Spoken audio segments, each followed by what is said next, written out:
good morning to all of you. It's indeed a pleasure for me to address this audience this morning. Actually, it is very encouraging to see a department organizing a research seminar, right, which is the right way to actually bring more and more students interested in research. I just want to touch upon three major themes, that I want to share with you. Some from my personal experience, as well as based on my extensive interaction with various academicians and researchers around the world. One thing, the first theme is what is nature of research and who can actually be in that, what are the characteristics required of a person to be a good researcher. The second theme I want to really address is what is the relevance of research. And finally, how can education and research strengthen each other? So let's start with the first theme.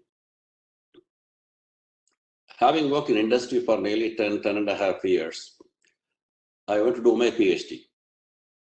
So in some of the first seminars, doctoral seminars that I was attending, I was reading all these very intense research articles incorporating advanced statistical methods and techniques and so on and so forth. At that time, I really thought do these really make any sense, right, for practitioners? Because these are very high-fi research. And does it really have any relevance to the practice? I also had a doubt in my mind whether I myself would be able to succeed as a researcher, with my mindset of coming from the industry. So that uncertainty did go on for the first couple of years. Okay. The 5-year program, first 2 years, all the extensive coursework. I think that's where the US system remarkably is different from many other parts of the world. So you are very well trained in theory, right? Later I'll address the advantage of that. But after 2.5 years of coursework and comprehensive exam and all that, before I reached the all but dissertation stage, I was really skeptical in my own mind, about the relevance of research, whether I would be able to succeed. But slowly and slowly, that dissipated, and then I knew that I would be able to succeed. The reason I'm sharing this story is that, and also I have seen several of my colleagues, who finished their PhD, but after that they never did anything. So essentially, the bottom line, the point I'm trying to drive is that research is not for everyone. Just as academia is not for everyone, research is also not for everyone. So you have to keep that in mind as and when you try to embark on any research journey. It requires a different set of aptitude that we have to have, as well as an intellectual curiosity. In the sense that, just like any other field, I was never going to be a good engineer. Many of people think I'm an engineer. No, I'm not an engineer. Or even worse, when I was traveling in the US, when somebody sees me, they ask me, do you work in a gas station, or do you own a gas station? So the stereotypical view is that, Indians tend to be either in IT or in owning gas station, one of the two extremes.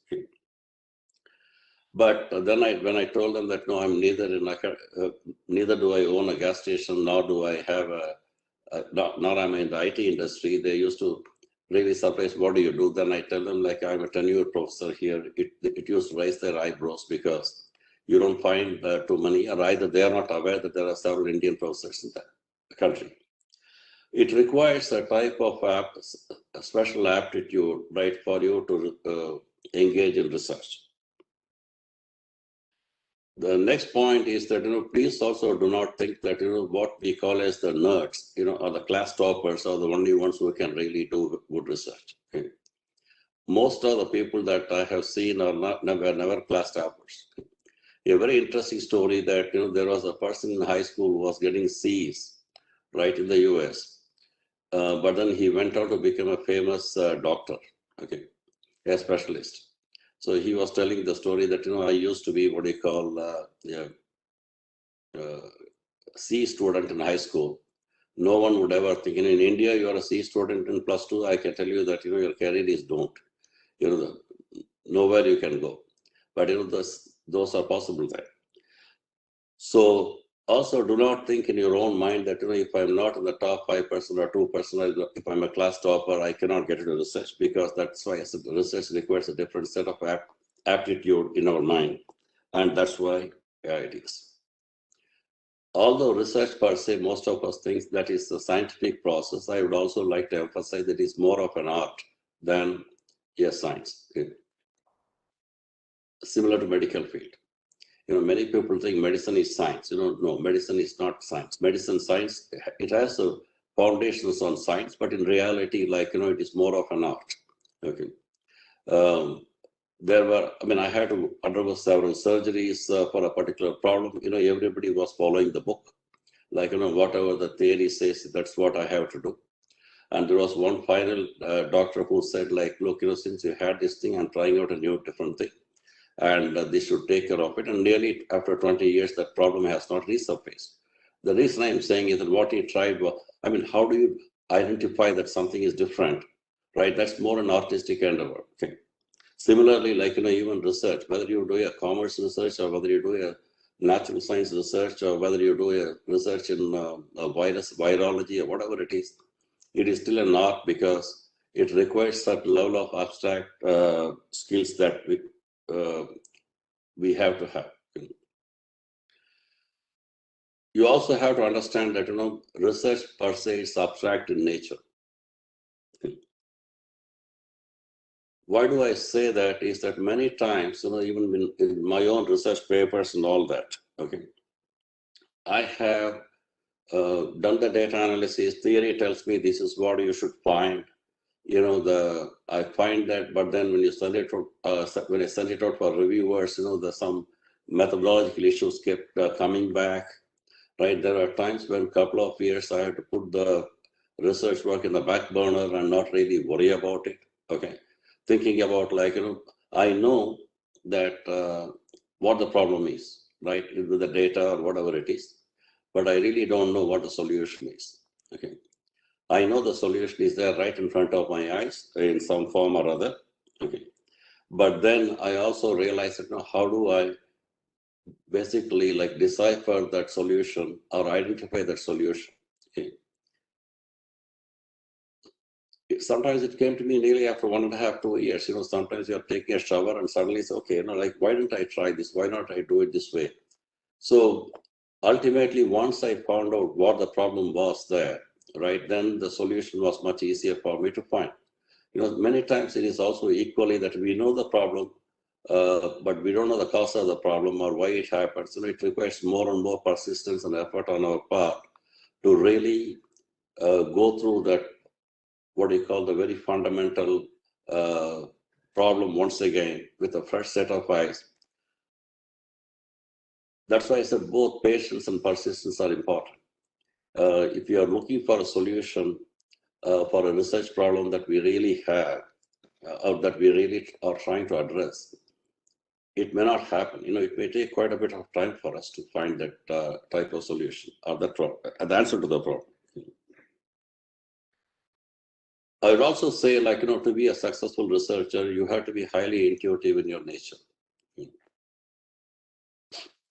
You read any textbook on research methodology or business research method or social science research method or even statistics.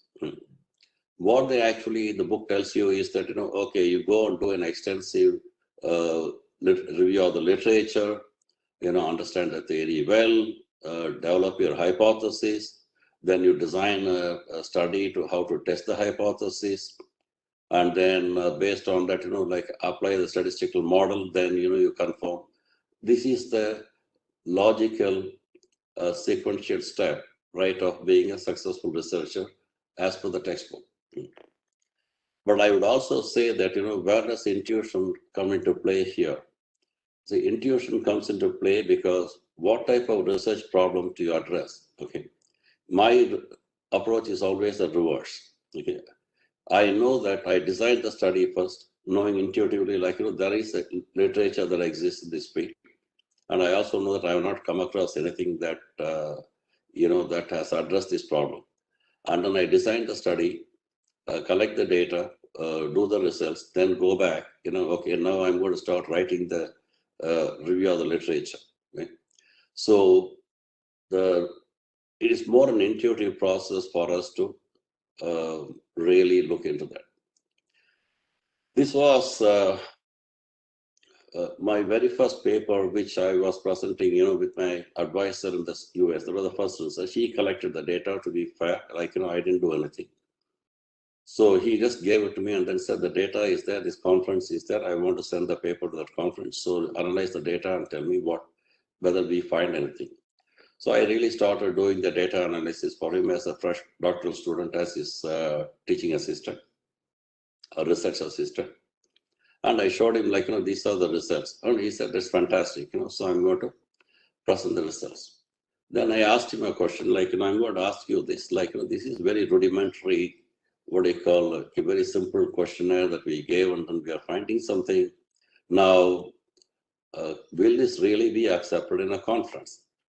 Then he said, look, before I invest more and more time into any particular area, I want to basically see whether is there anything there, that is worth pursuing further. Because, research, for example, as I said, is time consuming. You invest a lot of time. And many times, for example, I have also seen or come across situations where the paper, from the time of data collection to analysis and writing the paper, I have spent 1.5 years. And then I sent it to several journals and they either get rejected. Some of them are there, not all of them. Okay, a few cases I did have that type of experience. So then I wonder, right, I have wasted 2.5, 3 years of time on a project which has not found the end of the day, or the light of the day. So Steve Carroll, my advisor, is no more now. But he said, look, before you invest more time into any research, you first see if that is of interest to you. And second thing is is there anything worthwhile to study? That is why we do these little studies just to see, right, whether investing more time and effort is worth. So of course, from that experience, what I did is that, keeping that initial study as a starting point, then I made it more rigorous. And actually at that time, I was able to publish as a doctoral student in a 4 or 4-star journal, which was very satisfying and gratifying to me. Okay. So that is why, the intuition part, even which I have always followed since then, is that, intuitively, I know this is a problem that I want to study. I don't worry much about the review of the literature and all that first, but by now I have a fairly good idea, which theory I'm going to use for testing it. So I don't really worry about doing the literature review first to see if somebody else has done it or not, but I really go out and see, whether it is worth studying. So you have to develop that uncanny ability or to see the relationship or what type of relationship can exist between variables or between certain phenomena. Okay. So that's why intuition plays a big role. Okay. So finally, these are incremental in nature. I mean, I don't know how many of you after your PG wants to go and do a PhD or embark on a research career or academic career, or how many of you want to go into the industry. The bottom line is that you have to understand that you have to have more realistic expectation about your own research. Okay, just like any new doctoral student, we all want to think that I want to write a dissertation which is path-breaking and going to change the world, or actually change the entire mindset of people or how people look at the field, whatever it is. So you want to be a game changer in a dissertation. I won't say it doesn't happen. Maybe one in a million or 1 in 2 million, it may happen, something like that. But more than 99.999% of the research that we do are fairly small and incremental in nature. Okay. The reason is that it's like a building block. You cannot build a house, unless you lay the foundation. After that, you go to the plinth level and so on and so forth. The same way that consider the nature of research also as a building block, which is incremental in nature, as opposed to a discontinuous major breakthrough or change that happens. So this is the nature of research, but any student or any faculty member who is willing to spend time or move into the research area or do PhD or get into academy or whatever it is, that is something that I would always say that develop these skills. Mainly like, what is your aptitude? Um, you don't have to be the class topper, right, for that. Try to be more like an artist as opposed to a scientist, which will help you in the, what I call research in the future, regardless of, even if you're a scientist doing natural science. Yeah, let me also tell you that when I started, until my +2, I didn't have +2, at that time it was 11+1. The last batch of 11+1 instead of 10+2. I was a science student. My interest was in physics, chemistry, and biology. And I was a state topper in biology because I wanted to be a medical doctor, but I won't go into that. For some reason, my situation changed and I couldn't go into that. But then I went to economics, and what I'm doing today is completely different from what my aptitude was. But the fact is that, as a science student, when I went into study economics, I felt that what it doesn't make sense to me. Back in physics, for example, Dalton's area, whatever it is, so these are more very clearly defined. And here, in economics, the circular flow of income, this, that, the fiscal policy, those are completely different one. But nevertheless, I still finished on top of my class in my economics. More than that, I think, I was able to adapt and change myself, based on the field in which I had to go. And that adaptability is required of you as a researcher. Now let's move into the next topic of relevance of research. Most of us think that, a good theory is the one that drives good research. I won't say a good theory is not required. In fact, I emphasize to all my students that, you need to have a fairly strong theoretical basis or sound basis, because most of the time, when we do get into research, all the hypotheses and others are drawn from good theory. Okay. And without a sound theoretical knowledge, you cannot develop hypotheses. Although I told you before that my approach is completely different, that I always go on the intuitive side first, right? Then I worry about writing the literature review and hypothesis. But I know the tentative hypothesis I'm testing mentally, if not, in a formal way. But the fact is that a good theory should also be highly relevant and practical for the use. Okay? In other words, people can do certain research which may not be of much use or much practice, may not have much practical application. That is, even though it is drawn from a good theory, it is as good as not really what you call useful.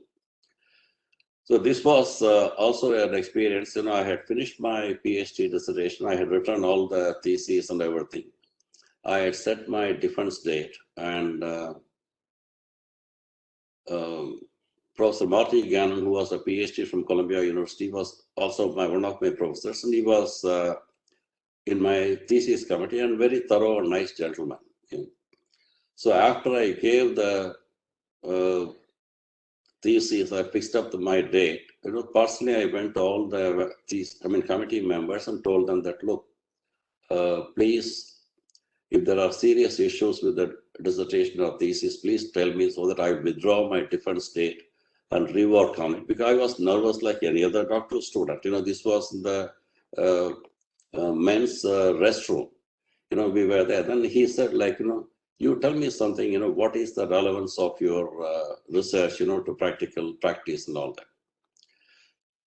I couldn't resist, I had no answer also, to tell you the truth, because this was first new PhD student, first dissertation, and then you are a professor who was the full professor tenure from Columbia University and a PhD and whatnot. He was asking this question.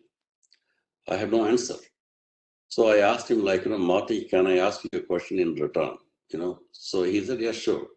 So I said, you tell me that, all the dissertations, like all the research papers and all that, tell me one paper which you think is clearly relevant to management education or business education.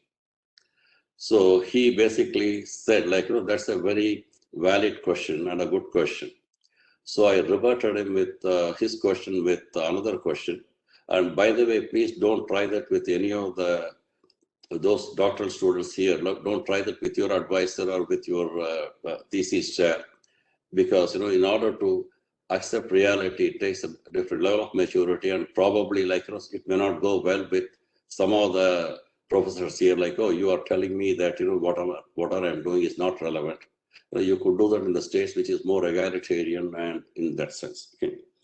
So try to do research that is very relevant to the practice. I mean, although at that time I did not see the relevance of my research, now, for example, after 30 years, I reflect upon, I say, okay, it did have quite a bit of relevance because it generated so many other research questions in other countries and other places.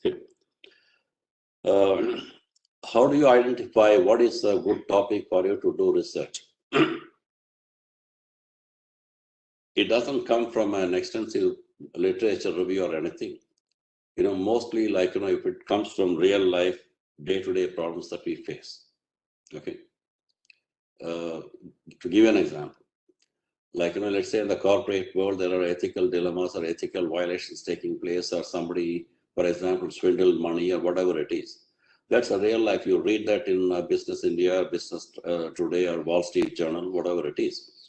And that really should open up your mind and say, let me study the phenomenon of ethical violations in corporate world. Like, why does it happen? Under what circumstances? What type of companies engage in? So then you have a lot of research questions flowing in your mind. Here, you also have a topic that is relevant and also useful, okay, to address some of the real world problems, right? That's how you identify a good topic. I mean, when I do that, then I go and look for theory, what are the various theories that explain ethical behavior, so on and so forth. And that's what I'm also trying to drive at, is that you don't need a very strong theoretical foundation for you to study any phenomenon. There's no doubt about it. At the same time, let's not be completely bogged down with only the theory. Okay. Let's not be completely bogged down with the theory. Okay. Turn it off. Keep in mind that you also cannot solve the world's entire problem completely. Okay. So that's one mistake that we have, try to look at some problems. My final topic that I want to address to you is that what is the role of education and research? How can, for example, institutions or educational institutions build research into the curriculum? Okay. If we really look at, the purpose of education is to open up minds in new directions. See, it is not simply about whether you say as a commerce student, you study accounting principles or whatever it is, but then you really need to go deeper into it to see, what is happening, why is it happening, and so on and so forth. Or in economics, we may study the supply and demand theory and so on and so forth. Or in psychology, we may study about how to predict human behavior, right? Theory tells us something. Okay. So this is where I think, we have the three different spectrums where we do. As an undergraduate or bachelor student, the focus should be on assimilation of knowledge that has been accumulated, what has happened in the field, regardless of whichever field it is, what we have. Then when you move to the postgraduate level, MCOM or MA or MSc or whatever it is, there we should focus more on translating all those knowledge, right, that we have acquired into application. How can I use this for some of the real world? And actually, when you go further, more into the doctoral level, you become a knowledge producer. You challenge the status quo. Okay, it's not blindly accepting what is being taught. Okay, you have studied that in bachelor's and to some extent in master's. At the level of PhD, you say how do I challenge the status quo or the fundamental assumptions on which it is built, so that how do we really enhance our knowledge? then that's why I said, like, we should liberate our minds. When I was holding some sessions with the CBSE school principals, I asked them, like, are we still in the same old 30, 40-year-old mindset, that, how do I pass these students, or do we have 100% pass rate, right, in SSLC or +2 or whatever it is, or do we use metrics like, how many of our students go to, what should I say, that IITs or AIMS and all that.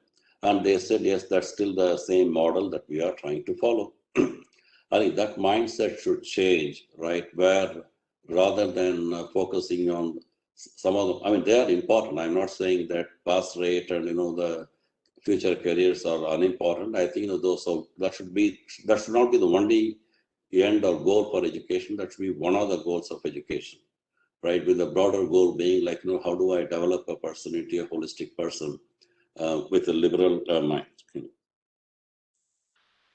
That is why, it is important that, the educational system, whether it's Christ University or IIMs or wherever it is, we should allow the participation of students in some research.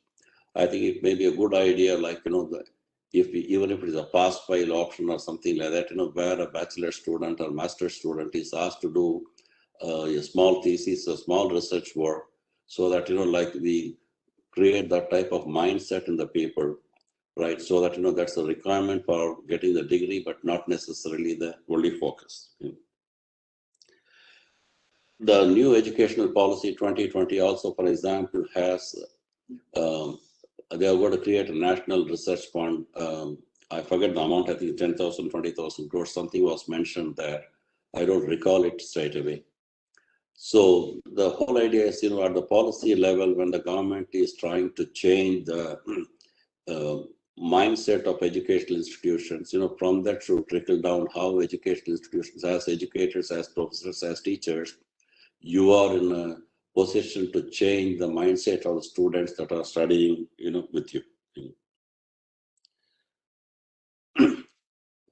Well, the last point I would say, like, that we have to acknowledge that, there is heterogeneity of population. So I see here, so there's a heterogeneity in student population. And then, like, educational system also to some extent be able to customize this research or building research into the education in keeping in mind that varied talent, that we have among our students. That's all I had to share with you this morning, and I want to thank all of you for this opportunity. And I wish the event a grand success for the rest of the day. Thank you very much.